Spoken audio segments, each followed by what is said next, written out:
অন্যায় বিরুদ্ধে প্রতিবাদ করার জন্য, জালিমের সাথে আপোষ না করার জন্য কারাবন্দী হয়ে গেল। কোর্টের জজ ফায়সালা দিয়ে দিলেন, ফাঁসির অর্ডার হয়ে গেল। কিসের অর্ডার? জোরে বলেন, কিসের অর্ডার? ফাঁসির অর্ডার হয়ে গেল। এখন বলেন, ফাঁসির অর্ডারের পরেও কি আর অর্ডার বাকি আছে? এটা শেষ সীমা, চরমতম ফায়সালা হলো মানুষের ফাঁসির অর্ডার হওয়া। এবার ফাঁসির অর্ডার হয়ে গেল। ঠিক যেদিন ফাঁসি হবে 3 ঘন্টা বাকি। কয় ঘন্টা বাকি? জোরে বলেন, 3 ঘন্টা বাকি। 3 ঘন্টা পরে ফাঁসি হবে। এখন যে জেলা তার ছেলের যিনি পরিবর্তন হবে 3 ঘন্টা আগে, যে ওকে তৈরি করে ফাঁসির কাজটা পর্যন্ত নিয়ে যাবে। ব্যক্তির নাম বলবো না, দেশের নাম বলবো না, জায়গার নাম বলবো না, কারণ অনেক কথা বললাম, ফেলতেও পারবো না, গিলতেও পারবো না। আমরা সবাই জানি হুসাইন আহমদ মাদানী রাহমাতুল্লাহ আলাইহি করাচির কোর্টে যখন গেলেন, এখন কোর্টের জজ ওই জায়গায় যখন তার মামলা উঠলো, কারণ তিনি ফতোয়া দিয়েছিলেন এই বেঈমানদের সাথে অংশগ্রহণ করা এইটা হলো হারাম, এদের বিরুদ্ধে জিহাদ করা হলো ফরজ। আজকে জিহাদের নামে অনেকে অনেক বড় বড় কথা বলে, সেই দিনকে কিন্তু স্বাধীনতার সময় এই জিহাদ শব্দগুলো ব্যবহার হতো, তখন কিন্তু খুব পছন্দ হতো। তখন কি হতো?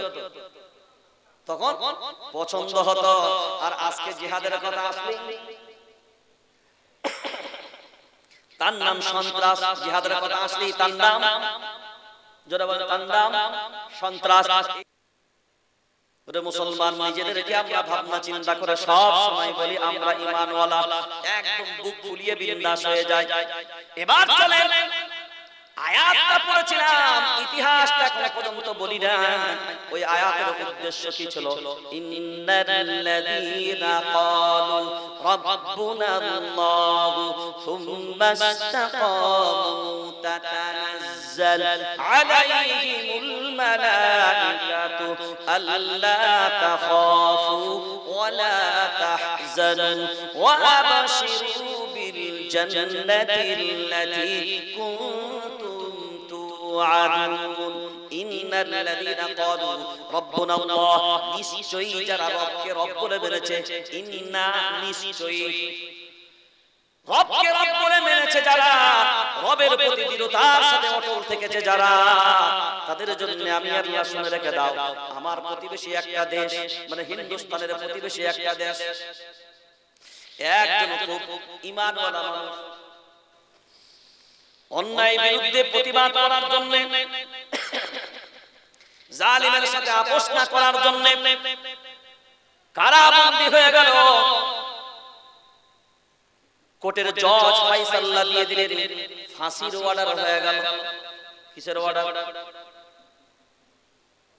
জোরে বলেন, কিসের অর্ডার? ফাঁসির অর্ডার হয়ে গেল। এখন বলেন, ফাঁসির অর্ডারের পরেও কি আর অর্ডার বাকি আছে?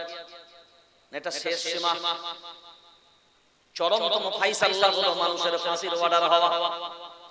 এবার ফাঁসির অর্ডার হয়ে গেল। ঠিক যেদিন ফাঁসি হবে 3 ঘন্টা বাকি। কয় ঘন্টা বাকি? জোরে বলেন, 3 ঘন্টা বাকি। 3 ঘন্টা পরে ফাঁসি হবে। এখন যে জেলা তার ছেলের যিনি পরিবর্তন হবে 3 ঘন্টা আগে, যে ওকে তৈরি করে ফাঁসির কাজটা পর্যন্ত নিয়ে যাবে। ব্যক্তির নাম বলবো না, দেশের নাম বলবো না, জায়গার নাম বলবো না, কারণ অনেক কথা বললাম, ফেলতেও পারবো না, গিলতেও পারবো না। এবার জেলার বলে 3 ঘন্টা বাকি, 3 ঘন্টা পরে ফাঁসি হবে। আমি বললাম, ভাই আপনি একটু রেডি হয়ে নেন, 3 ঘন্টা আপনাকে ফাঁসির কাজটা যেতে হবে, আর হাতে বেশি সময় নাই। ওই ব্যক্তি বলে, ভাই জেলা 3 ঘন্টা ফাঁসির জন্য বাকি, একটা কাজ করে 2 ঘন্টা আমি ঘুমাবো, 2 ঘন্টা পরে আমাকে উঠিয়ে দেবেন। আপনি চিন্তা করে দেখেন, 3 ঘন্টা পরে যারা ফাঁসি, 2 ঘন্টা ঘুমানোর চিন্তা ভাবনা তার মাথায় আসতে পারে? ঘুম হবে বলে মনে হয়, যেন মনে হচ্ছে 2 ঘন্টা ঘুমিয়ে নিয়ে একটা সফরে যাব, শ্বশুর বাড়ি শ্বশুর বাড়ি যাবে মনে হয়, ওই জন্য বুঝি বলছে 2 ঘন্টা ঘুমায়। জেলার বলছে যখন এই কথা যখন বলে আমি অবাক হয়ে গেলাম, যার 3 ঘন্টা পরে ফাঁসি, সে বলছে আমি 2 ঘন্টা ঘুমাবো, 2 ঘন্টার পরে আমাকে উঠিয়ে দেবে, তারপরে আমি ফাঁসির কাষ্ঠের জন্য তৈরি হয়ে চলে যাব। বলছে ওই ব্যক্তি বলতে দেরি কিন্তু ঘুমাতেও দেরি না বলে বললো, আর সঙ্গে সঙ্গে কেউ যেন ওর মাথায় হাত বুলিয়ে ঘুম পাড়িয়ে দিল। কোরআনুল কারীম এইটাই বর্ণনা করে জেলার বলছে আমি অবাক হয়ে গেলাম, ওই আয়াতের কথা যেন আমার মেমোরির ভিতরে ঢুকে গেল। আল্লাহ যেটা বলেছেন আমার মনে হলো যেন ওই আয়াতটাই ওই ব্যক্তির জন্যই যেন আল্লাহ নাযিল করেছিলেন, ইন্নাল্লাযীনা ক্বালু রাব্বুনাল্লাহ সুম্মা ইসতাকামু তাতানাজ্জাল আলাইহিমুল মালাইকা। আল্লাহ যেমন বললেন যারা আল্লাহর প্রতি দৃঢ়তার সাথে বিশ্বাস রাখে, আল্লাহকে মজবুত করে ধরে নেয়, অটল থাকে, নরম চরণ হয়, তাদের জন্য আল্লাহর ফেরেশতা দুনিয়ার জমিনে নাযিল হয়ে যায়। আর তাদের জন্য নিশ্চয়তার বাণী ফেরেশতারা শোনায়, যেন ওকে মনে মনে হলো কেউ যেন ওকে ঘুম পাড়িয়ে দিল, ও ঘুমা, তোর কোনো টেনশন নাই। এরপরে ব্যক্তি ঘুমিয়ে গেল। জেলার বলছে আমি অবাক, ও যে বলল 2 ঘন্টা ঘুমাবে, আমি আর সব কাজ ছেড়ে দিয়ে ওই ব্যক্তির দিকে এক ধ্যানে তাকিয়ে রইলাম। আমি ভাবলাম এ ব্যক্তি হয়তো বলেছে ঠিক কথা, এই বুঝি ছটকে উঠে পড়বে আমার কয়েক ঘন্টা পরেই ফাঁসি হবে, এ বুঝি ছটকাবে তার মৃত্যুর যন্ত্রণার জন্য, এর চোখে বুঝি দরদর করে পানি পড়বে তার পরিবারের জন্য। না রে আল্লাহর গোলাম না, কারণ এটাই হলো ঈমানওয়ালাদের পরিচয়, এটাই হলো মুসলমান যারা প্রকৃতপক্ষে হবে তাদের পরিচয়। কারণ এরা সব কিছুই বিসর্জন দিতে পারে একমাত্র ঈমানকে বাঁচানোর জন্য। এবার যখন ব্যক্তি ঘুমিয়ে গেল, জেলার বলছে ঠিক 2 ঘন্টা যেমনি হলো বুঝতে পারলাম না, আমি অবাক, কেউ যেন কানে কানে এসে ওর ঘুম ভাঙিয়ে দিল। আমি উঠালাম না, আমি তাকে জাগালাম না, সেই ব্যক্তি কিন্তু অটোমেটিক ঘুম থেকে উঠে বলল। যেমনি ঘুম থেকে উঠলো 1 ঘন্টা বাকি, ওঠার পরে বলল ভাই জেলা এরপরে 1 ঘন্টা বাকি, আমি রেডি হব তাড়াতাড়ি। ওই ব্যক্তি তখন বলে, জেলার বলে ভাই তোমার 3 ঘন্টা পরে ফাঁসি, তুমি 2 ঘন্টা ঘুমালে কিভাবে? এবার ব্যক্তির জবাব 3 ঘন্টা পরে ফাঁসি, আমার আল্লাহ যদি আমার জন্য মৃত্যু মুকররর করে রাখে, দুনিয়ার কোন শক্তির হিম্মত নাই আমার মৃত্যুকে রদ করে দিতে পারে।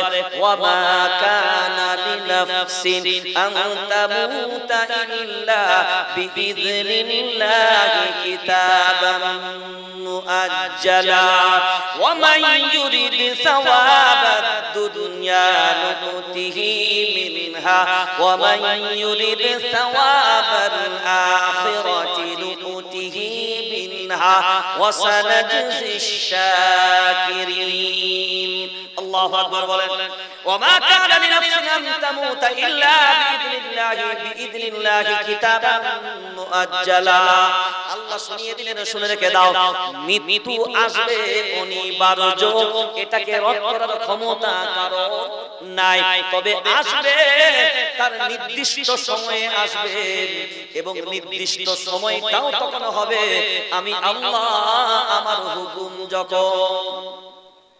জোরে বলেন। তাহলে মানুষ মারা যাবে একবার, মানুষ মারা যাবে একবার, সেই মৃত্যুটা নির্দিষ্ট সময়ে হবে, আর সেই সময়টা কার অর্ডারে হবে? আমার রবের অর্ডারে হবে। ওই ব্যক্তি বলে ভাই আমার মৃত্যু যদি ফাঁসির কাষ্ঠের জন্য আল্লাহ যদি মুকররর করেন, আমার কেঁদেও কোনো লাভ হবে না, জোরহাট করেও লাভ হবে না, পায়ে পড়েও লাভ হবে না, কারণ আমি কোন বেঈমানদের সামনে আমার মৃত্যুর ভিক্ষার জন্য আমি মাথা নত করব না। এইটাই হলো তো ঈমানওয়ালাদের পরিচয়। আমরা সবাই জানি হুসাইন আহমদ মাদানী রাহমাতুল্লাহ আলাইহি করাচির কোর্টে যখন গেলেন, এখন কোর্টের জজ ওই জায়গায় যখন তার মামলা উঠলো, কারণ তিনি ফতোয়া দিয়েছিলেন এই বেঈমানদের সাথে অংশগ্রহণ করা এইটা হলো হারাম, এদের বিরুদ্ধে জিহাদ করা হলো ফরজ। আজকে জিহাদের নামে অনেকে অনেক বড় বড় কথা বলে, সেই দিকে কিন্তু স্বাধীনতার সময় এই জিহাদ শব্দগুলো ব্যবহার হতো, তখন কিন্তু খুব পছন্দ হতো। তখন কি হতো?